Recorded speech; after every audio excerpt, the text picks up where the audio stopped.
If our attention spans are truly so short, we want to be doing something while we're doing something else, right? It's why you're probably listening to this podcast while you're at the gym or washing your dishes. We want content that is acting as this sort of companion to like while we're doing other things in our life.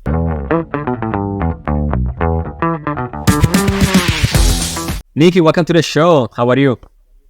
I'm doing wonderful. How are you? Thank you for having me. Of course, it's all good. You know, it's I was telling you, it's very cold in New York. It's that time of the year.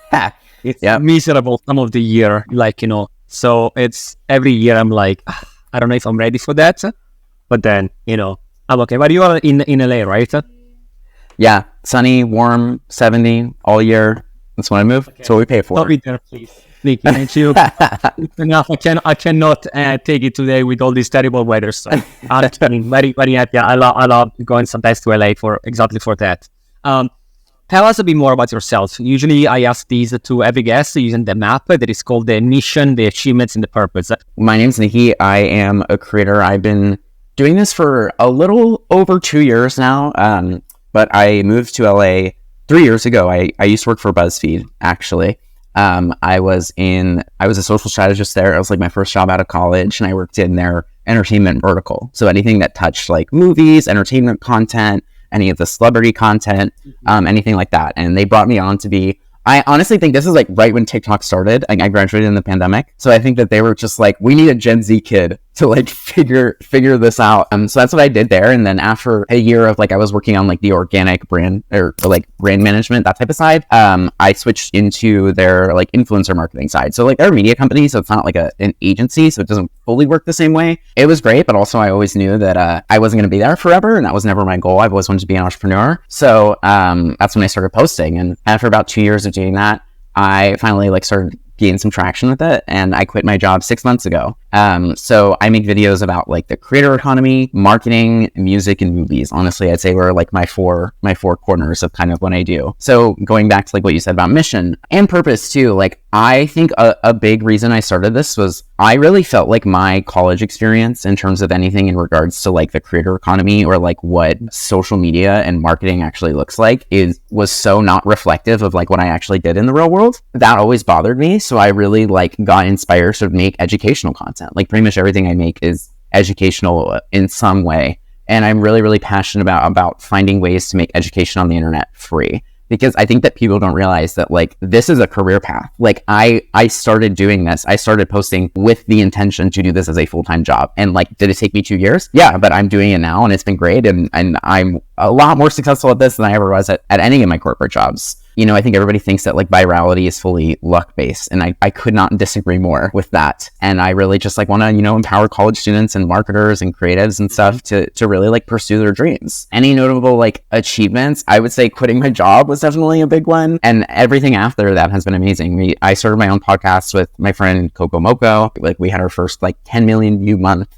on YouTube, and also like starting to really gain some partnerships with brands that I really like love and admire and have enjoyed working with. So like Microsoft and Canva. I got to work with TikTok and Instagram last year. I did my first ever speaking engagement with Meta last year, which was cool. It's like a 6-part series. So I think like that has really been, you know, like starting to feel that like creator business plant its roots, so to speak, has been really, really cool. And I'm very excited for the rest of the year. That's amazing. Congrats, first of all, you know, it's a big change, right? But you already get all these brand deals and, you know, speaking opportunities. So going from BuzzFeed, right? So, you know, you were an employee there, working on, you said different type of like, you know, industries and verticals.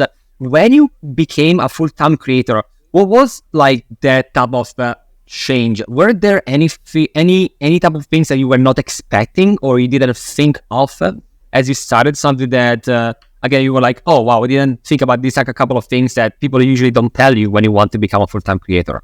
Oh, a lot. There's a lot of weird stuff. Okay. Like, I mean, I think like the first big hurdle was like incorporating yourself and all the stuff that goes with that of like, at the end of the day, if you're a creator, like you are an entrepreneur, you know what I mean? Like there's Nicky Reardon LLC out there. There's the podcast has its own S Corp, like, you know, like taxes, like that type of stuff is, and I'm still learning it, honestly. Like, I don't think I fully know. And a big part of that is also like finding people you trust to delegate that to. So I think that was a big part of it. And also weirdly, I think I had at the beginning, especially like a very big loss of identity. Like, I think I'm just the type of person who really values feedback and structure. It's weird to do something and, you know, like nobody gives you a good job or like, hey, you did a great presentation, or like that just is completely removed. And it might sound weird and it's like a very, you know, first world problem to have, but it is like sometimes, you know, weird if you work at something for like 8 hours a day to have no team, to have no person there. Like it is sometimes like a weird empty feeling. I think that was a big thing for me to adjust to. I don't know. It's been a journey for sure. Much to learn. It's crazy. And even like Christine taxes and laws, they are so far behind, right? Compared to what is the creator economy. Yeah. I can just imagine the challenges there. You know, like IRS website is not fun. Yeah, I know. It's definitely not in line with what is happening in 2024. But let's start from the content, right? Because it's what a content creator does, right? So it's creating content, could be entertainment, could be informational, and so on. And I noticed some of yours like are very interesting. And there is one about what you call the FaceTime content, or like companionship content, right? So that could be the future of the creator economy. Tell us a bit more. What do you mean by FaceTime content? Sure. So I kind of classify FaceTime content as this term of like, it's the idea that like if our attention spans are getting shorter and shorter as humans, which we all have known, you know, like data proves it, that people have really said like, oh, I think that's why short form, that's why TikTok, that's why this 15-second content was so popular. And I think we're kind of starting to see the pendulum swing back a little bit in the idea that like, if our attention spans are truly so short, we want to be doing something while we're doing something else, right? It's why you're probably listening to this podcast while you're at the gym or washing your dishes. It's maybe why you turn on a YouTube video while you're eating dinner. It's why you read somebody's newsletter while you're in your 9 a.m. meeting at work. You know what I mean? I think this idea that like we want content that is acting as this sort of companion to like while we're doing other things in our life. And I really think creators who have been good at leaning into that have this longevity because they don't have to compete for other people's attention 100% of the time in the same way, right? Like they can be there with you on your drive to work. They can be there with you at the gym, like whatever way that is. And I think that people are really, I also think like long form in general is just like getting a nice little resurgence this year. And I really see like specifically content that's geared towards this companionship factor is what's going to be huge. It's very interesting because, you know, I'm a millennial, right? So anytime that I look at things like, you know, from Gen Z and Gen Alpha, especially now, for me, it's crazy to think that a lot of Gen Alpha, they are playing a video game while in a part of the screen, there is something else going on. Could be like a YouTube video. And next to it, there could be a Twitcher, you know, doing like a live streaming. And that to me is like, what is happening, right? So what do you think are going to be the next generation type of either formats or style of video? So in addition to the one that you just said, the FaceTime, are you seeing anything else happening in terms of multi-screen and multiple things happening at the same time? I think it depends. I think the platforms are kind of going in opposite directions, which is interesting. Like I've been noticing, I think YouTube is like, we saw this like Mr. Beastification of the platform where it was like $500,000 in every video and the edits and like, you're just like, whoa, like you watch the video for 10 seconds and you're like, okay, like, and I think that he was so good at that then we saw this wave of like the Mr. Beast clones, like all these creators just doing these like challenge style content like that. And I think it's become really, really stale. Like I think that audience is like, it's a really, really popular format for young, like children. But I think like most like Gen Z, younger millennials, like we're just kind of like, I don't really like that. And so I think YouTube's getting a little bit more casual. Like I've seen a lot of creators like blow up for these very unedited podcasts for, there's this guy who I was like reading an article about who's gained like 1 million subs in under 6 months. And he is like a fitness creator and he just posts daily vlogs and does not edit his videos at all. Like it's just him in the gym every day. And I'm like, see, like that's the type of stuff I think, yeah. And that's that companionship thing, right? It's like you go to the gym, I go to the gym, let's do that together. And I think people love that. It's again, like going back to what was social media founded for. It was social networking, right? It's this idea of connecting with a person. But then on TikTok, on short form, I think it's weirdly like starting to get a bit more highly edited and a bit more produced. And I think a lot of the creators who are seeing success, I think of like a Monet McMichael, like she is a lifestyle vlogger, none of the makeup content, fashion content. We've seen it before. We've seen it for years, but she really had this breakthrough in like being one of the first people to really edit on TikTok in the way that like 2017, like Emma Chamberlain would edit a vlog. You know what I mean? And I think it's it's not necessarily about if there's a right or wrong. I think it's interesting that it's in both instances, it's what's going against the grain, like going against what's popular. So like TikTok was really popular for no editing. Now people are blowing up for editing. YouTube was really popular for editing. Now people are blowing up for not editing,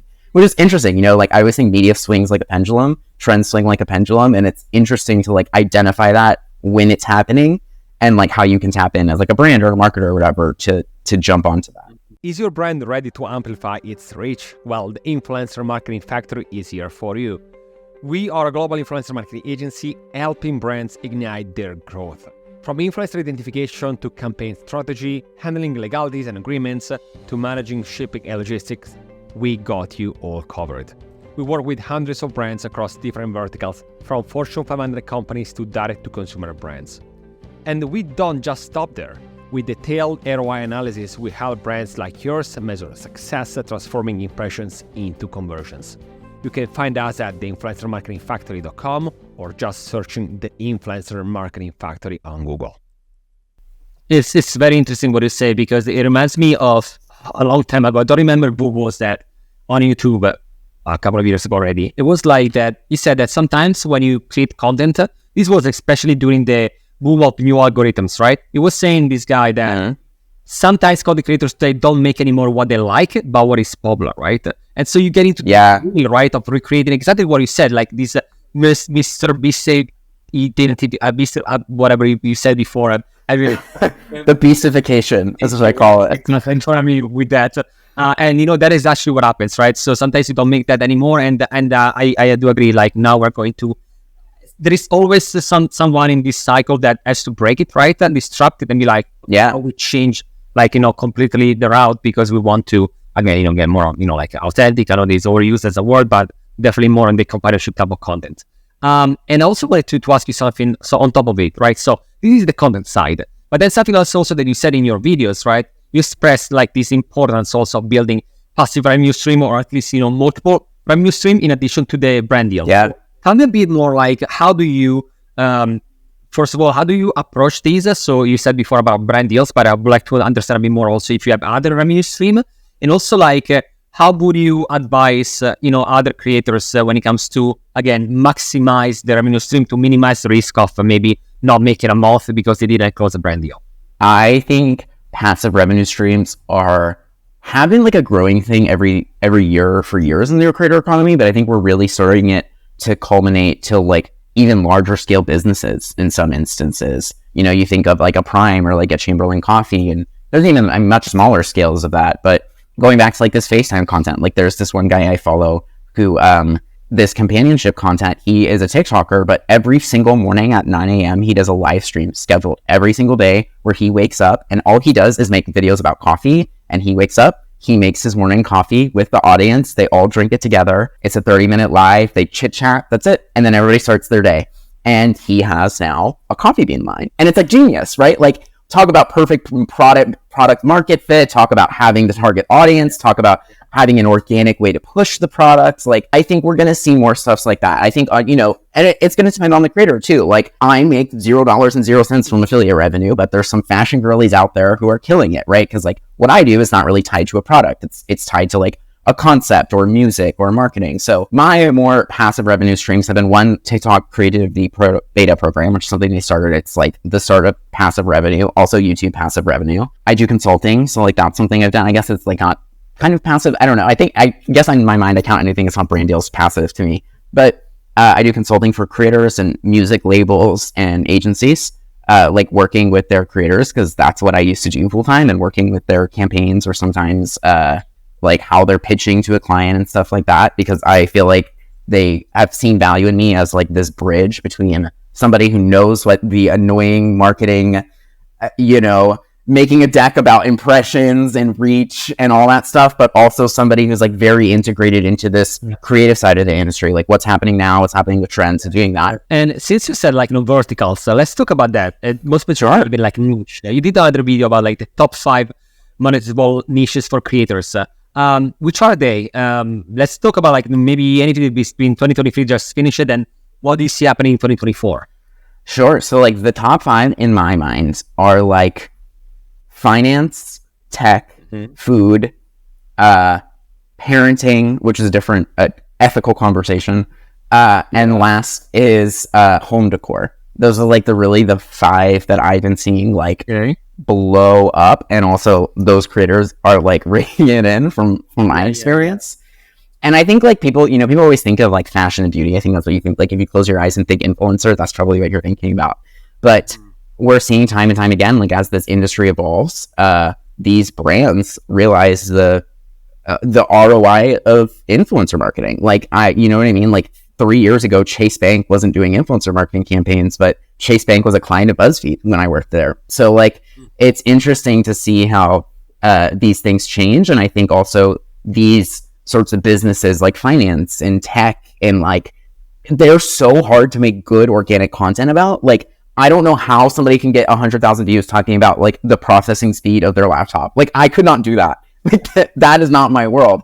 But there's people out there who can, and like to tech, like a product, like a laptop, you know what I mean? Like that's so valuable. I think those, like, we're seeing a lot more creators blow up in things that like aren't the fanciest, coolest, you know what I mean? Like a fashion girly, like not everybody has to be like an it girl, but like somebody I worked with was like, makes content about like finance and how people can achieve financial freedom. I'm like, that is awesome. Like, good for you. And she has a huge partnership with like SoFi and all these like finance brands. So that's kind of like what I think is like the industry is moving towards. I can see that in another episode I had your HBFF on the podcast. That's what I'm talking about. That's exactly what she used to work at BuzzFeed too. Fun fact. We literally worked there together. Yeah. Well, so I had her a few episodes ago, and it was exactly fascinating. Like something that is correctly said. It's not the typical, vertical. There is no fashion, it's not beauty. And was fascinating to see how she was able to like tell stories behind something that can be sometimes very complicated, but very important for the future. And when I posted it on my Instagram, like a lot of friends of mine were like, "Oh my god, I love her, I follow her," and I didn't realize that many people that are not into finance follow her because of that. So it was great to see. It was great to see. Totally. I love what you said too. It's like this. The skill set of making complicated topics simple is super valuable and super underrated. Like, again, like talking about your processing chip or whatever, like, like that's not something I know, but I'm going to think about, but it's something I want an expert opinion on. And I think we're going to see more of these like experts, even like not just like an it girl skincare girly, but like somebody who's literally a dermatologist picking up her iPhone and starting to make videos about skincare. Like, that's so cool to me. You know what I mean? Like, and we're seeing more of this like expert opinion is something that I think is really growing too. Yeah. It's something, you're totally right. So in addition to these categories, I also think like, the like professionals that before had, I don't want to say there was like a gap between them and the audience, but they were maybe just seeing patients, let's say in their, studio, whatever, but now they really can go out there and people are learning. Yeah. And it was a question between like, who is, I know that now on YouTube, there is, I think like this doctor is licensed, right? Or something like that. They do have a label. I was right? Because there have been, occasions where not everyone was, let's say, like, I know. A lot of cases, so, but tell me just, I have a last question for you, and then please feel free to add anything that I didn't ask you today. What are the things that you would like to see in the influencer marketing industry happening in the next, 12 months, 24 months? I think brands need to get better at doing less transactional business and more long-term partnerships with creators. Like, I think that a big disconnect in the industry, and like even when I was working, is like, it is literally a skill, a muscle to learn how to talk about a brand well, or like certain things of the brand. And there are brands who I've worked with 2, 3, 4 times, and every single time the performance of the content has improved because I'm learning what my audience likes. I like the same way you test your organic content, right? Like when you're doing something with a brand, like I will literally learn like, oh, I said that one line and there was 6 comments about it. I did not think that was that interesting. Let me make my entire next video about specifically that topic. Like, there is so much value to like working like really consistently with somebody. I think too, for me, my favorite partnership I worked on last year was Canva, like the slide deck making thing. Because when they emailed me, I sent them a screenshot that I had been a subscribed member since 2016. I was like, I can talk about this product. Like, I have used it. I worked in marketing. Now I make videos about music. Like in my personal consulting business, I'm using it all the time. And we did like a 3-video thing. And the first video did the worst. The second video did the second best. And the third video did far and away the best. And that was like such a concrete example to me of like, I literally had a contact with this person where we were talking, we were working, we were learning, we were testing. And by the end, they saw like significant increase in performance. And if they're always, I think like a lot of the clients I would work with are like, let's just work with someone different this time.